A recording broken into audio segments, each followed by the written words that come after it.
I have heard and I have read that this is also has gotten an uptick in drive-in movies. Have you guys ever been to one? Yes. Okay, Alan's always the analytical type. Yes, move on. Hey. Give us some context. No, Where? I mean, it's been a long time, but I mean, at Benji's, same place. Benji's is in Middle River. Yeah. Okay, all right. So, yeah, I mean, it's pretty generic. You know, there are concessions, but you can bring your own stuff. I believe with I think there's maybe like a fee, like $5 or something like that. I'm sure they police really well too. Yeah. All right, kid, lift up your so shirt. it's not too bad. Let me see if you got any jujubes down there. But the problem is the only drawback to drive-ins, in my opinion, is it's usually like 3 movies back to back to back, and there's like a little bit of an intermission. You know what I mean? So you can go take a piss and do whatever you got to do. But pull up Benji's right now, and I guarantee you it'll be like at least 2 movies, and it'll be on the same night. So you can, I guess, stay. You don't have to stay, but sometimes you're like, oh shit, that's 3 good movies, but you got to roll through 6 hours worth of fucking film. So it's up to you. But it's a cool little experience. And I think now in COVID, it's definitely fitting. I mean, it makes the most sense. Yeah. Andrew. No, I wanted to go, and when they had the one in Churchville, Maryland, they had that, and and apparently it had gotten so run down by the time they decided to rip it out of the ground that they had the speakers were all rusted out. Apparently only a third of them actually worked, but I was always mad that I didn't at least get to have that experience. And now I'm just thinking those people are probably kicking themselves at how much money they could be making if they were able to keep that sucker up and running. Yeah. I mean, you can't see into the future for a pandemic, 20 years after you ripped it down, but yeah, and I've also seen like Bert Kreischer and some of these comedians are now doing drive-in comedy shows where they have people, they go to the drive-in movie theaters and then they set up a stage in front of the screen, and then on the screen's them, and they're able to perform these live shows. And I mean, I think it's a trend that'll continue after COVID, that type of stuff.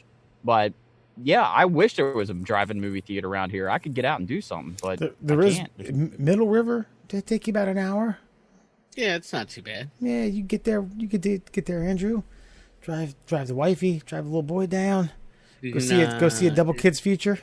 Yeah, the double feature right now is Clueless and Mean Girls. If you're into it. Oh boy. Yeah, at least Clueless. No, coming later in August, The Empire Strikes Back and the first Avengers film. Wow, that's pretty heavy right there. Mark that might be worth the trip. I'm saying they do good mixes. July was pretty solid. It had Black Panther and Creed one weekend. I think we gotta organize a little Benji's party. Yeah, get some brouhahas. Make the girls drive. Hell yeah! Woo! All right, mark it in the calendar. Middle Classholes is coming to Benji's. What I was going to say was I did go to the one in Edgewood, or Churchville rather.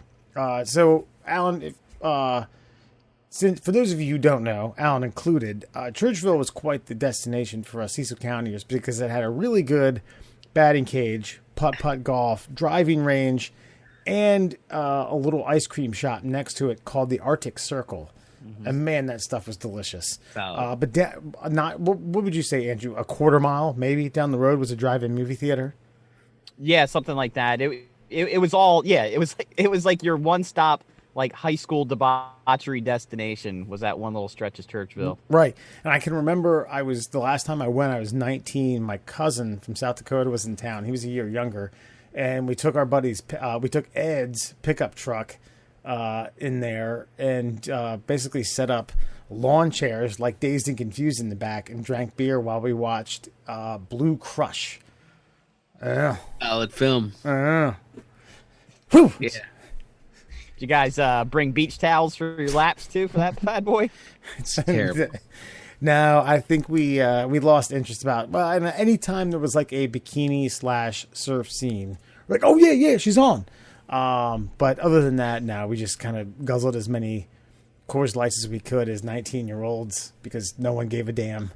It's like, It sounds like one of those truly bad ideas. Like a couple summers back, Jack Blue from our fraternity. Okay, so Blue? you're comparing my 19-year-old self to Blue's 40-year-old self. Okay, fair enough. Go on. Yes.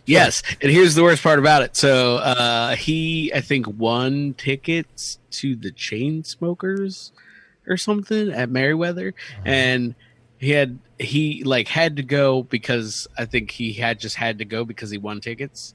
Like one of those kind of deals. So I went with him, and it was the fucking worst experience of my life. It was fucking terrible. Just going to see the Chainsmokers. I think we heard like 2 songs, and we were like, "All right, let's get the fuck out of here." And yeah. So I don't know. It just reminded me of that.